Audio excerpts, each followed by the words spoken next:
Hi, I'm here to talk about light, not to show you how to photograph light, but really talk about visualizing and seeing the light. Because this is really what makes our photographs. And if you don't pay attention to light and shadow, you will definitely not get the photograph that you're trying to shoot.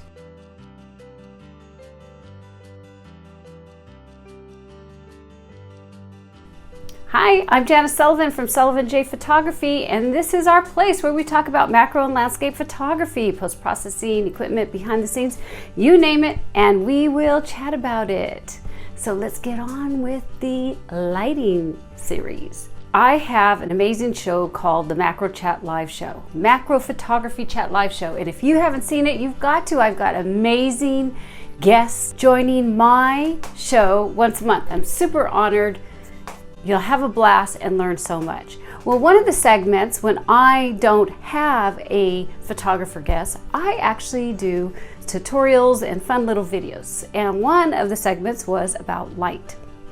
I feel it was super important because I get a lot of questions from you guys saying, I don't understand why my picture's not working the way it should be, or I envisioned something differently. Well, a lot of times it's because we don't realize that the light is really everything that goes into that camera, and we don't pay attention to the shadows.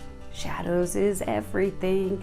So I'm going to share with you some really fast blurps of the show, which of course you can go ahead and watch the full show, which will be down below, and get you going and thinking about light. Watch this, go out and shoot. Don't watch this and then don't photograph, or save this and then look at it, go out and shoot. I guarantee it's going to help you so much. Okay, so let's get to it.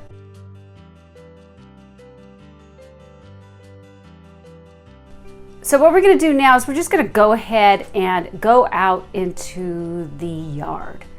So let's go do that right now.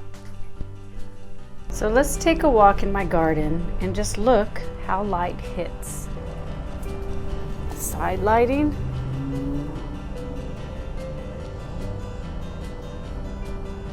Lighting that's right on top of the flower.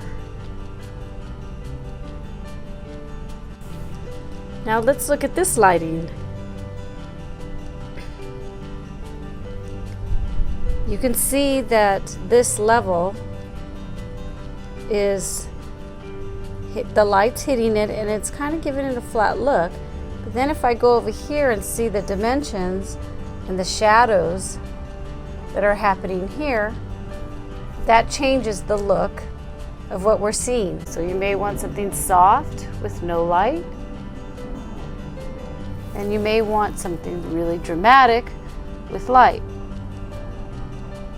But the main thing is light gives it dimension, shade makes it soft and flat. We could play with backlighting, have a different feel. Or here's some backlighting of the leaves, that's pretty cool. Getting up close. Or we just don't want that at all, we just want a little side light. Side light definitely shows more dimension than light that's on top of your subject.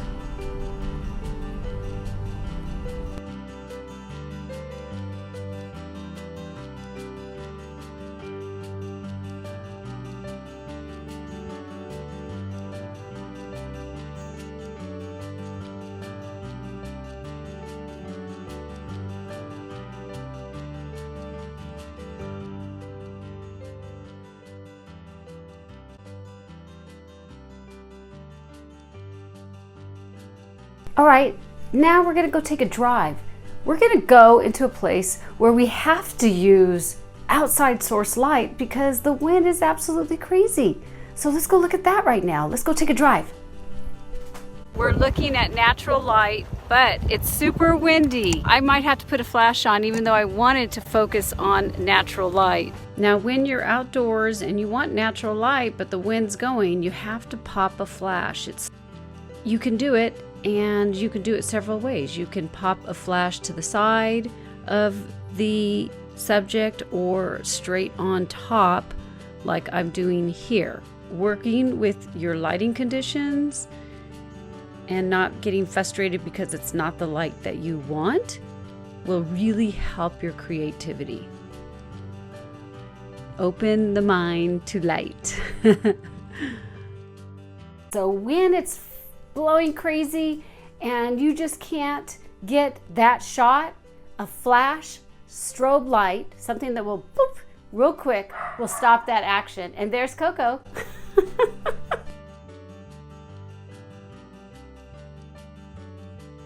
So next we're going to talk about shooting shiny objects and objects that are like all over the place.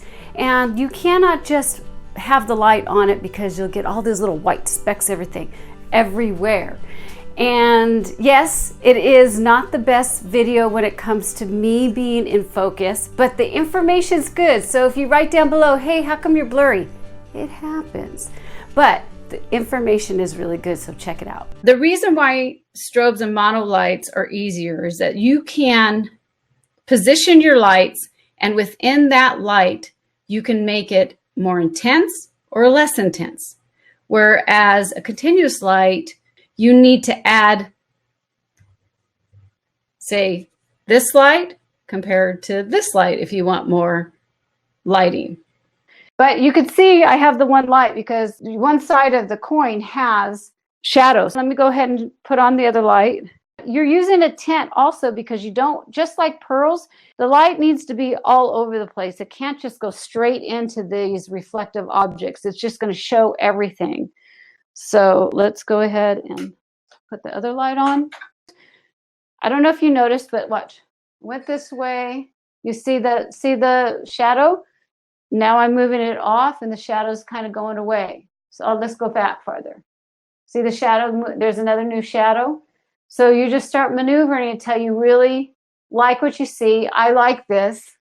And there it is. I love it. Isn't that pretty?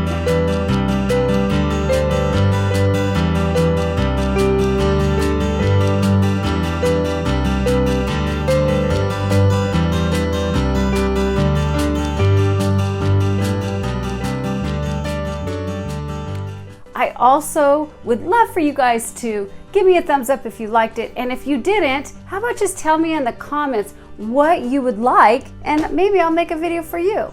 So if you don't know who I am, I'm Janice Sullivan from Sullivan J Photography, and I help you get up close and personal to your camera. Have a great day.